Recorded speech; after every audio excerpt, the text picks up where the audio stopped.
दोस्तों, आज हम देखेंगे कहानी एन एस्ट्रोलॉजर्स डे, जिसे लिखा है इंडिया के मशहूर इंग्लिश नॉवेलिस्ट राइटर आर के नारायण, जिनका पूरा नाम है रसीपुरम कृष्ण स्वामी अय्यर नारायण स्वामी, जिन्हें आर के नारायण से बेहतर जाना जाता है। 14 नॉवेल लिखी उन्होंने, 5 जिल्दें शॉर्ट स्टोरीज की, छोटी छोटी कहानियों की, और कई सारे सफ़रनामे उन्होंने लिखे हैं। उन्होंने अपनी यादों पर बेस्ड, अपनी मेमोरी पे बेस्ड एक कहानी, एक उनकी खुद की बायोग्राफी माय डेज 1975 में लिखी है। आर के नारायण की सबसे फेमस जो स्टोरीज है वो मालगुड़ी डेज के नाम से फेमस है, जिस पर सीरियल भी बनी है, और उन्होंने उसमें एक काल्पनिक शहर, इमेजिनरी टाउन मालगुड़ी का क्रिएट किया है। ये एक भारतीय टिपिकल कस्बा है, एक टाउन है जिसमें बहुत से रियलिस्टिक कैरेक्टर्स इंडियन सेटिंग में उन्होंने पेश किए हैं, और उनकी कहानियों में इंसानी जज्बात और मज़ाहिया अंदाज, आम जिंदगी के उतार चढ़ाव को बहुत अच्छी तरह पेश किया गया है। और आर के नारायण को अमेरिका में इंटरनेशनल रिकग्निशन जो मिला है वो 1952 में मिला, जब मिशिगन स्टेट यूनिवर्सिटी प्रेस ने उनके आर्टिकल्स छापने शुरू किए। बहुत सारी कहानियाँ उनकी फेमस है, Swami and friends, bachelor of arts, the dark room, an astrologer's day and other stories, mister Sampath, the financial expert, waiting for the Mahatma, the guide, और भी बहुत सारी किताबें। उनकी जो किताब गाइड है उन्हें प्रेस्टीजियस एक साहित्यिक सम्मान, अदबी एजाज, साहित्य अकादमी अवार्ड मिला 1961 में। गाइड पर Indian films actor, legendary actor Dev Anand ने मूवी भी बनाई जो काफ़ी मशहूर हुई, सुपरहिट हुई। और उनकी जो स्टाइल है, जो उनका अंदाज़ है, एकदम सिंपल है, ग्रेसफुल है, मज़ाहिया है, ये उनके ख़ास बात रही है। उनके जो किरदार है बहुत ही रियलिस्टिक और चार्मिंग लगते हैं, दिलकश और ऑथेंटिक लगते हैं, काफ़ी हकीकी नज़र लगते हैं। An astrologer's day. Punctually at midday, he opened his bag and spread out his professional equipment, which consisted of a dozen cowrie shells, a square piece of cloth with obscure mystic charts on it, a notebook, and a bundle of Palmyra writing. Punctually, रोजाना वक्त पर दिन के 12 बजे mid day वो अपने bag को खोलता और अपने जो पेशेवर सारे सामान है, प्रोफेशनल इक्विपमेंट्स है, जो कि एक ज्योतिषी के होते हैं, कौड़ियों की शेल्स, एक चौकोन किस्म का कपड़ा, कुछ अजीबोगरीब दिखने वाले चार्ट्स, नक्शे, एक कॉपी और ताड़ के पत्तों पर लिखे हुए कुछ कुंडलियाँ वो बिछाया करता था कपड़े पर। His forehead was resplendent with sacred ash and vermilion. उसका जो माथा था वो चमकता था sacred ash से, पाकीज़ा ऐश यानी राख, जिसको हम बबूत भी कह सकते हैं, और वर्मिलियन यानी सिंदूर लगाता था। और उसकी आंखों में his eyes sparkled with a sharp abnormal gleam, बहुत ही अलग किस्म की चमक उसकी आंखों में होती थी। एबनॉर्मल, नॉर्मल से अलग, एक्स्ट्राऑर्डिनरी चमक, ग्लीम यानी चमक। और जो इसलिए था कि वो अपने कस्टमर्स को कंटिन्यूसली सर्च करता था कि कौन मेरा ग्राहक बन सकता है। और लेकिन उसके जो क्लाइंट्स हैं वो ये समझते थे, उसके जो ग्राहक ये समझते थे कि ये जो आंखें हैं इसमें अजीबोगरीब किस्म की दैवीय चमक है, पैगंबराना चमक है, प्रॉफिटिक लाइट है, और उन्हें काफ़ी तसल्ली होती, कंफर्ट फील करते उसकी आंखों की सेटिंग। ऐसी सेटिंग में कोई कम अकल बेवकूफ़ इंसान भी उसकी आंखों की चमक को महसूस करता। To crown the effect, he wore a saffron-colored turban around his head, और सोने पे सुहागा। To crown the effect, उसने अपनी पूरी जो लिबास था उसको सैफरन कलर टर्बन बांध कर, यानी कि भगवे रंग की पगड़ी बांध के अपने माथे पर, अपने सर पर उसने जो थोड़ी बहुत कमी थी वो भी पूरी कर दी। यानी कि हर लिहाज से वो एक साधु संत, बहुत ही वली सिफत इंसान, ज्योतिषी नज़र आता था। और ये जो कलर स्कीम था ये कभी भी वो बरकरार रखता, हमेशा कलर स्कीम कभी फेल नहीं होता, हमेशा वी कलर स्कीम होता है। भगवे रंग की पगड़ी है, माथे पर सिंदूर और राख है सफ़ेद, और उसकी मूछें नीचे गालों की तरफ झुकी हुई, ये कलर स्कीम हमेशा कायम रहता। लोग उसकी तरफ मधुमक्खियों की तरह, बीज की तरह अट्रैक्ट होते, जैसे कोई मधुमक्खियाँ कॉस्मोस या डायलिया के फूलों पर मंडराती हैं, उस तरह से लोग भी उसके आजू बाजू मंडराते रहते थे। वो एक बड़े इमली टैमरिन ट्री, इमली के पेड़, सायदार पेड़ के नीचे, स्प्रेडिंग टैमरिन ट्री के बफ्स यानी कि ब्रांचेस के नीचे बैठा करता और उस रास्ते पे बैठा रहता जिस रास्ता टाउन हॉल पार्क की तरफ जाता। हर लिहाज से ये काफ़ी अहमियत रिमार्केबल जगह थी एक ज्योतिषी के लिए। सर्जिंग क्राउड यानी कि भीड़ का मजमा अक्सर इस रास्ते पर आना जाना उनका चालू रहता। नैरो रोड पर यानी काफ़ी चौड़ा रास्ता नहीं था, तंग रास्ता था और सुबह से लेकर शाम रात तक बहता रास्ता। Variety of trades and occupations were represented all along its way, यानी बाजार जैसा रास्ता था। कई किस्म के कारोबार ऑक्यूपेशंस इस रास्ते पर चलते।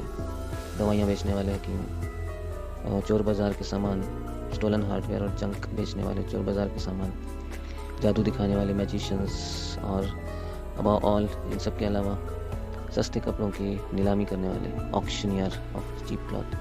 सारा दिन ये गहमा गहमी इनकी चलती जैसे कि पूरा शहर होल टाउन को वॉटर करता। और इस ज्योतिषी के बाजू में नेक्स्ट टू हिम काफ़ी ज़ोर ज़ोर से चिल्लाकर एक ठेले वाला वेंडर वॉसिफ परसनेस काफ़ी वॉइस के साथ ज़ोर शोर से चिल्लाकर एक ठेले वाला हमेशा अपने मूंगफलियों को, फ्राइड मूंगफलियों को, तली हुई मूंगफलियों को बेचा करता है। अलग अलग नामों से पुकार कर बेचा करता। कभी अपनी भुनी तली हुई मूंगफलियों को बॉम्बे आइसक्रीम कहता, तो कभी दिल्ली आमंड या कभी राजाज डेलिकेसी। अलग अलग नामों से लोगों को अपनी तरफ अट्रैक्ट करता और मूंगफलियों को बेचने की कोशिश करता और लोग उसके आजू बाजू जमा हो जाते मूंगफलियाँ खाने के लिए। और इनमें से कुछ कंसिडरेबल पोर्शन की जो मजमा मूंगफलियाँ खाने आता और वो अपना टाइम पास करने के लिए डायलीड बिफोर द एस्ट्रोलॉजर टू ज्योतिषी के पास जमा होता। The astrologer transacted his business by the light of a flare which crackled and smoked up above the groundnut heap nearby. मूंगफली वाले की जो मूंगफलियाँ पड़ी रहती ढेर पड़ा होता हीप, उसमें वो जो मूंगफलियाँ आग में डालता, चूल्हे पर डालता, उसकी जो कड़कने की क्रैकलिंग आवाज़ आती है और जो धुआं उड़ता। तो ज्योतिषी भी अपना बिजनेस ट्रांजैक्शन, अपनी रोजी रोटी उसी की रोशनी में कमाता। उसने खुद का कोई चूल्हा नहीं जला रखा था और half the enchantment of the place was due to the fact that it did not have the benefit of municipal lighting. आदि जो तिलिस्मी असरात, जादुई असरात इस जगह की जो थी, आधा जो अट्रैक्शन था उस ज्योतिषी का, वो तो इस वजह से था कि वहाँ पर म्यूनसिपैलिटी का लाइट ही नहीं था और the place was lit up by shop lights.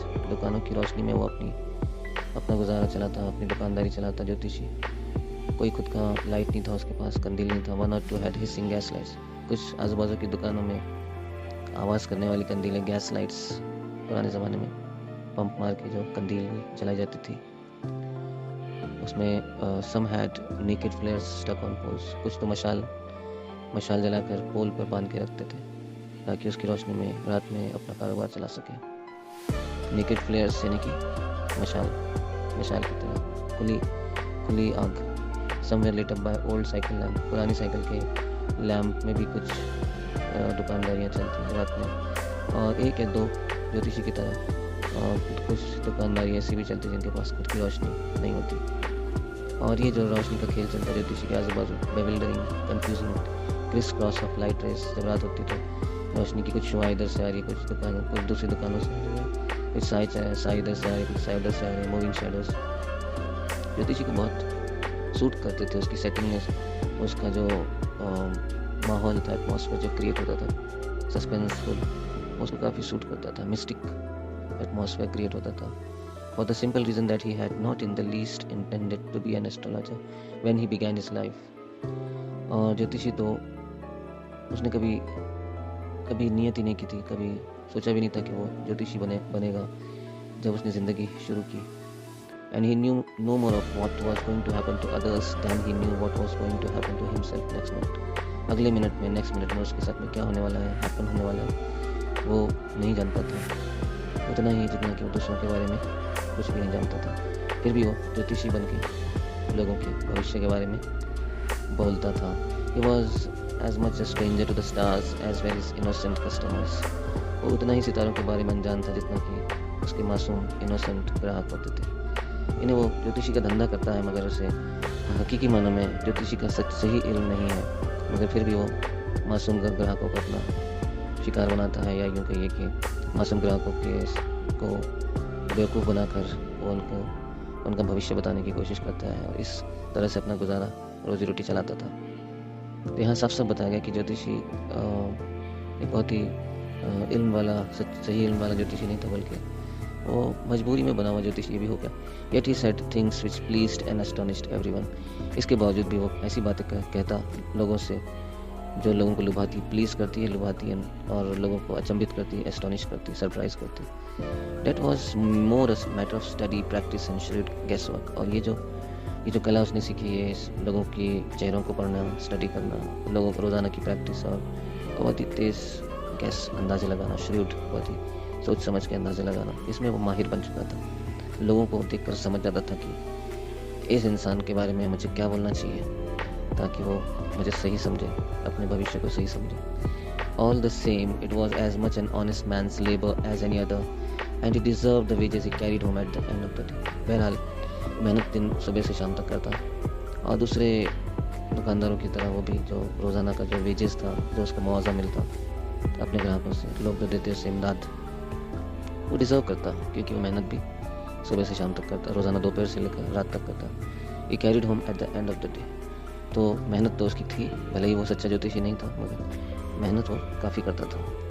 He had left his village without any previous thought और प्लान। इस पैराग्राफ में बताया जा रहा है कि ज्योतिषी ने अपना गांव छोड़कर ये शहर में क्यों आया, ये टाउन में क्यों आया। उसने अपना विलेज छोड़ दिया था बिना किसी प्लानिंग के। ऐसा क्या हुआ, इसमें लिखा हुआ नहीं है साहब। आगे लिखा है कि if he had continued there he would have carried on the work of his forefathers. हाँ, अगर वो देहात में रहना जारी रखता तो अपने दादा परदादाओं का जो काम था, यानी कि tilling the land, living, marrying and ripening in his cornfield and ancestral home, वो भी ज़मीन को पर हल चलाता रहता, वहीं पे शादी करता गांव में और वहीं पे बूढ़ा भी होता है मकई के खेतों में और अपने पुश्तैनी एंसेस्ट्रल घर में। यानी एक सीधी सादी ज़िंदगी वो भी जी सकता था देहात में, मगर कोई मजबूरी थी जिसकी वजह से उसने अपना गाँव छोड़ दिया था। But that was not to be. मगर ऐसा नहीं हुआ कि वो इत्मीनान सुकून से अपने गांव में रहता। कुछ हुआ उसके साथ जिसकी वजह से उसने गांव छोड़ा। He had to leave, had to के साथ कहा गया, मीन्स उसे छोड़ना पड़ा घर बिना किसी को बताए, without telling anyone, and he could not rest till he left it behind a couple of 100 miles. और उसने तब तक आराम नहीं किया जब तक कि तकरीबन 100 मील उसने अपने गांव को छोड़ नहीं दिया। मीन्स वो गांव से भागकर आया था। 100 मील दूर जाने के बाद उसने चैन की सांस ली। To a villager it is a great deal. ये बहुत बड़ी बात थी एक देहाती के लिए, जैसे कि कोई समंदर उसके और गांव के बीच में आ गया, इतने दूर उस अपने गांव को छोड़ाया हो।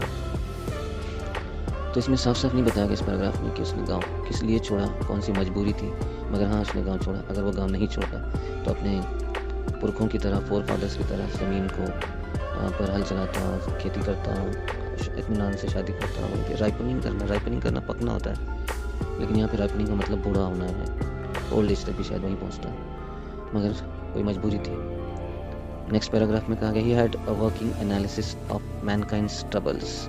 यहाँ उसके काम करने का अंदाज समझाया जा रहा है इस पैराग्राफ में कि वो एनालाइज करता, मीन्स विश्लेषण करता कि इंसानी ज़िंदगी के प्रॉब्लम्स क्या है, ट्रबल्स क्या है।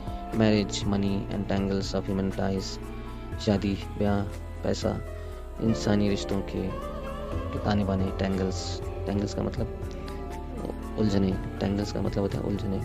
Long practice had sharpened his perception. और उसका जो तरीका था बात को समझने का, परसेप्शन, लंबी प्रैक्टिस ने उसको काफ़ी तेज़ तर्रार बना दिया था, काफ़ी माहिर एक्सपर्ट हो चुका था। Within 5 minutes he understood what was wrong. 5 minute में अपने ग्राहक के साथ जो वो बात करता है वो समझ जाता था कि इसकी ज़िंदगी में क्या प्रॉब्लम है, क्या प्रॉब्लम है, क्या है। ही चार्ज 3 पाइस पर क्वेश्चन। हर सवाल के वो 3 पाई, पुराने ज़माने का ये सिक्का है पाई, हर सवाल के वो 3 पाई लेता। Never opened his mouth till the other had spoken for at least 10 minutes। पहले वो अपने ग्राहक को बोलने देता, ग्राहक को मौका देता कि वो बोले अपने बारे में। 10 मिनट तक जब वो सुनता अपने ग्राहक को, एटलीस्ट 10 minutes, वो समझ जाता कि किस किस्म का आदमी है, अब मुझे इससे किस तरह से बात करनी चाहिए। Which provided him enough stuff for a dozen answers and advice. वो 10 मिनट की बातचीत नहीं, वो अपने ग्राहक के डजन भर सवाल और सलाह उसके दिमाग में तैयार हो जाते कि इससे मुझे क्या बात करनी चाहिए, इससे मुझे क्या एडवाइस देना चाहिए, इसके मुझे क्या इसके कौन से सवालों के मुझे क्या जवाब देना चाहिए। When he told the person before him gazing at his palm, जब भी कोई शख्स अपना हाथ आगे बढ़ाता अपना पाम यानी हथेली दिखाने के लिए, उसे गेज करता, ध्यान से देखता, जब वो कहता देखते हुए, उसके हथेली को देखते हुए कहता, In many ways you are not getting the fullest results for your efforts. ये कई तरह से तुम्हें अपने कोशिशों का पूरा नतीजा नहीं मिलता। 9 out of 10 were disposed to agree with him. 10 में से 9 लोग तो उसकी बात पे रजामंद हो जाते थे। 10 में से 9 कस्टमर्स उससे मुत्तफिक होते थे, हाँ आपने बिल्कुल सही कहा। Or he questioned, is there any woman in your family, maybe even a distant relative who is not well disposed towards you? क्या कोई ऐसी औरत है आपकी फैमिली में या आपके रिश्तेदारों में जिससे आपकी नहीं बनती है, जो आपको पसंद नहीं करती या आपसे ताल्लुकात उसके अच्छे नहीं हैं। और he give an analysis of character, most of your troubles are due to your nature. या कभी कभी वो सामने वाले के अखलाक पर कोई स्टेटमेंट इस तरह से देता, या तुम्हारी बहुत सारी परेशानियाँ तुम्हारे अपने नेचर की वजह से, तुम्हारे अपने मिजाज की वजह से। How can you be otherwise with Saturn where he is, वरना कैसे शनि तुम्हारे पीछे लगता। You have an impetuous nature and rough exterior, तुम दिल के बड़े नरम हो और ऊपर से कड़क हो। और ये बात उससे काफ़ी एंडियर करती, हमारे कस्टमर उसकी ये बात सुनकर काफ़ी खुश होते हैं, उसे खुशी से देखते हैं। For even the mildest of us loves to think that he has a forbidding exterior, हमें से कितना भी कोई माइल्ड क्यों ना हो, अमल क्यों ना हो, नरम मिजाज क्यों ना हो, उसे ये बात सोचकर अच्छी लगती है कि मैं तो ऊपर से कड़क हूँ मगर अंदर से काफ़ी नरम मिजाज हूँ।